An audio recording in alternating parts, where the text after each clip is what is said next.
नीति वचन अध्याय 11। नीति वचन अध्याय 11। छल के तराजू से यहोवा को घृणा आती है, परंतु वह पूरे बटखरे से प्रसन्न होता है। जब अभिमान होता तब अपमान भी होता है, परंतु नम्र लोगों में बुद्धि होती है। सीधे लोग अपनी खराई से अगुवाई पाते हैं, परंतु विश्वासघाती अपने कपट से नष्ट होते हैं। कोप के दिन धन से तो कुछ लाभ नहीं होता, परंतु धर्म मृत्यु से भी बचाता है।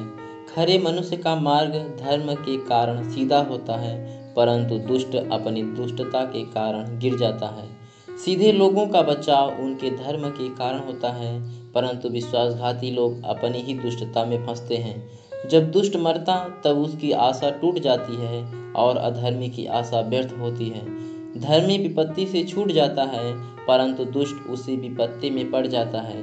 भक्तिहीन जन अपने पड़ोसी को अपने मुख की बात से बिगाड़ता है, परंतु धर्मी लोग ज्ञान के द्वारा बचते हैं। जब धर्मियों का कल्याण होता है तब नगर के लोग प्रसन्न होते हैं, परंतु जब दुष्ट नष्ट होते तब जय जयकार होता है। सीधे लोगों के आशीर्वाद से नगर की बढ़ती होती है, परंतु दुष्टों के मुंह की बात से वह ढाया जाता है। जो अपने पड़ोसी को तुच्छ जानता वह निर्बुद्धि है, परंतु समझदार पुरुष चुपचाप रहता है। जो लुतराई करता फिरता वह भेद प्रकट करता है, परंतु विश्वास योग्य मनुष्य बात को छिपा रखता है। जहाँ बुद्धि की युक्ति नहीं वहाँ प्रजा विपत्ति में पड़ती है, परंतु सम्मति देने वालों की बहुतायत के कारण बचाव होता है। जो परदेशी का उत्तरदायी होता है वह बड़ा दुख उठाता है, परंतु जो जमानत लेने से घृणा करता वह निडर रहता है। अनुग्रह करने वाली स्त्री प्रतिष्ठा नहीं खोती है और उग्र लोग धन को नहीं खोते।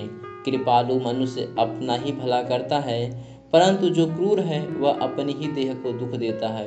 दुष्ट मिथ्या कमाई कमाता है, परंतु जो धर्म का बीज बोता उसको निश्चय फल मिलता है। जो धर्म में दृढ़ रहता वह जीवन पाता है, परंतु जो बुराई का पीछा करता वह मृत्यु का कौर हो जाता है। जो मन के टेढ़े हैं उनसे यहोवा को घृणा आती है, परंतु वह खरी चाल वालों से प्रसन्न रहता है। मैं दृढ़ता के साथ कहता हूँ, बुरा मनुष्य निर्दोष न ठहरेगा, परंतु धर्मी का वंश बचाया जाएगा। जो सुंदर स्त्री विवेक नहीं रखती वह थुथुन में सोने की नथ पहने हुए सूअर के समान है। धर्मियों की लालसा तो केवल भलाई की होती है, परंतु दुष्टों की आशा का फल क्रोध ही होता है। ऐसे हैं जो छितरा देते हैं तो भी उनकी बढ़ती ही होती है, और ऐसे भी हैं जो यथार्थ से कम देते हैं और इससे उनकी घटती ही होती है।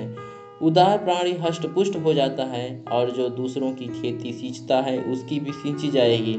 जो अपना अनाज रख छोड़ता है उसको लोग शाप देते हैं, परंतु जो उसे बेच देता है उसको आशीर्वाद दिया जाता है। जो यत्न से भलाई करता है वह दूसरों की प्रसन्नता खोजता है, परंतु जो दूसरों की बुराई का खोजी होता है उसी पर बुराई आ पड़ती है। जो अपने धन पर भरोसा रखता है वह गिर जाता है, परंतु धर्मी लोग नए पत्ते के समान ललहाते हैं। जो अपने घराने को दुख देता उसका भाग वायु ही होगा, और मूढ़ बुद्धिमान का दास हो जाता है। धर्मी का प्रतिफल जीवन का वृक्ष होता है, और बुद्धिमान मनुष्य लोगों के मन को मोह लेता है। देख, धर्मी को पृथ्वी पर फल मिलेगा तो निश्चय है कि दुष्ट और पापी को भी मिलेगा। आमीन।